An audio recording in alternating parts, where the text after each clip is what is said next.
The Nintendo Switch 2 just launched with a stack of games, but one title I couldn't wait to dive into was Yakuza 0 Director's Cut. And not only did I get to play it on the Switch 2, but we actually landed a huge W because this video is officially sponsored by Sega and RGG Studio. So if you never heard of Yakuza 0 Director's Cut before, or you're wondering what makes this version special on the Switch 2, let's break it all down and I'll show you what it's actually like playing on the Nintendo Switch 2. Alright, so I really want to talk about the story, and I'll do it in a way where nothing is spoiled. Yakuza is a series of games, and Yakuza 0 Director's Cut is the starting point of this very beloved franchise. So by playing this game, you get to really understand the culture behind this Yakuza franchise. Now, the time period for this game takes place during 1988, during Japan's economic boom. This is where a lot of Yakuza get involved. You get to play and explore in two specific areas of Japan, Tokyo and Osaka, as two different characters. The first one is the up-and-coming Yakuza Kazuma Kiryu, and the second one is a Karabé club manager named Goro Majima, who is actually a disgraced Yakuza. This game is basically an action-packed, crime drama, intertwined fate kind of game that will seriously take you on an emotional roller coaster. I know, it doesn't feel like it when you look at the game, but it actually does. Let's talk about exploration. It's actually insane how Yakuza 0 Director's Cut faithfully recreates neon-lit districts of 1998 Tokyo and Osaka with a ton of detail. It actually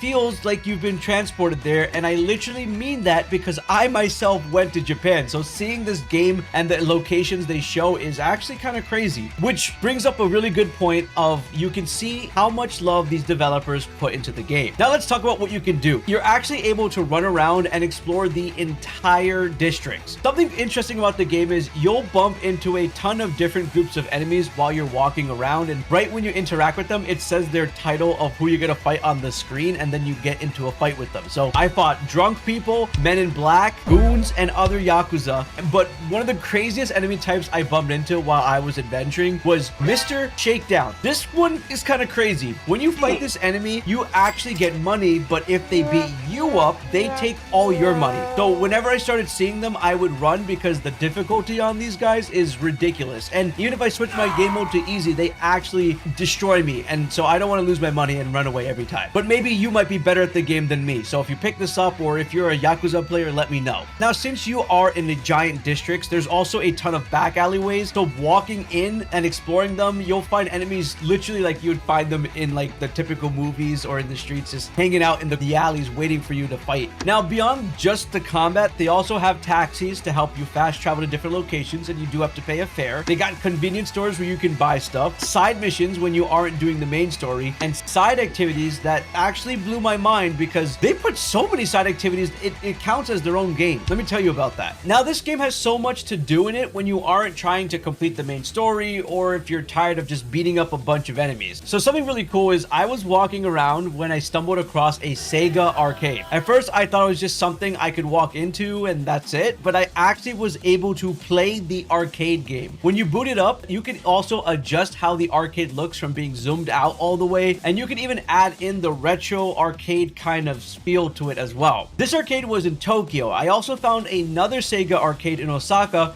where I was able to play a racing game. Now, inside of the arcade building I went into, I also found a claw machine and absolutely conquered that by getting all the prizes. And it kind of feels cool. You can aim it back, it goes to the side. It feels like a real claw machine. Why did they put so much detail into this stuff? Not only that, but there was also bowling. And it was so detailed where you get to select the weight of the ball, so which ball you're trying to pick, the angle of the throw. You're also able to control the spin of the ball. I'm seriously trying to understand how an action fighting game is filled with this much detail of side content. So it's like you're getting a bunch of mini games inside of this action-packed game. I'm still not done. They also had baseball batting cages where you would aim and hit your bat and angle it. So when the ball comes, you'd hit like a home run or different spots on there. They also had a pool table in the game where you actually take turns and you pull your joystick back and you can aim and hit the ball. It was crazy, and you could adjust your camera to get different angles of what balls you'll bounce off of. I'm still trying to process the amount of stuff in this game. They even had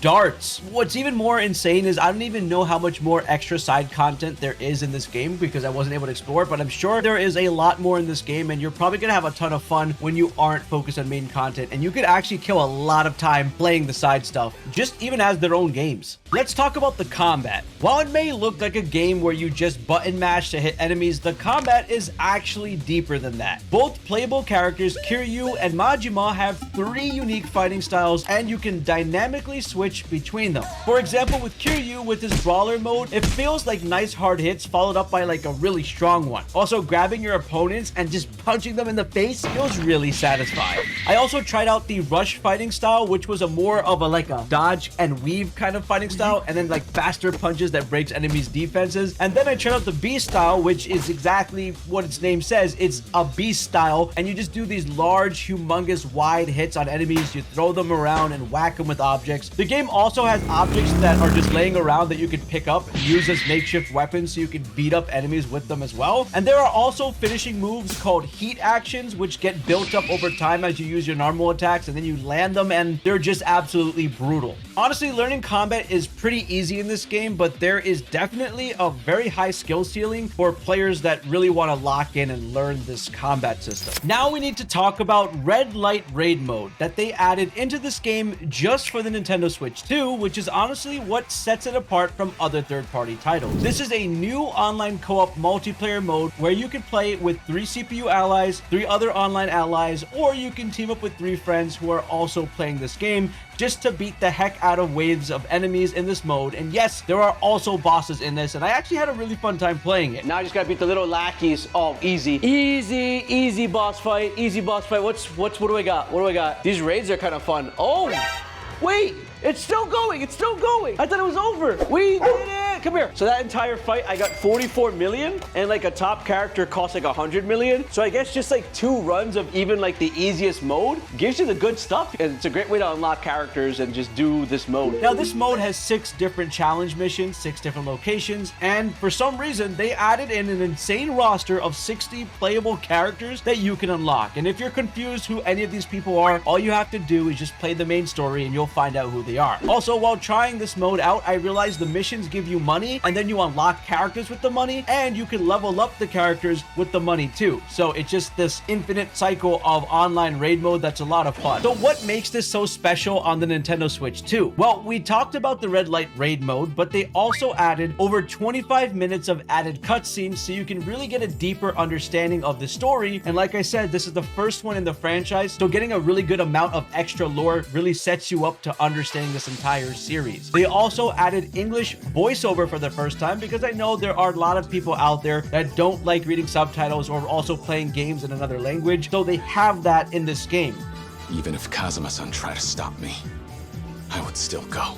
But if you prefer to play with Japanese audio and have English subtitles, they also have that as well. I've also had a very great experience with how the game runs on it too. It runs at 60 FPS handheld or docked, and in 4K while docked. They also updated textures with higher resolution, so it's overall a very good experience. Now, Yakuza 0 Director's Cut is available right now on the Nintendo Switch 2, and you can get it via the Nintendo eShop, or you can pick it up in stores. So let me know if you're gonna pick this up, and comment on the next game you want me to go over.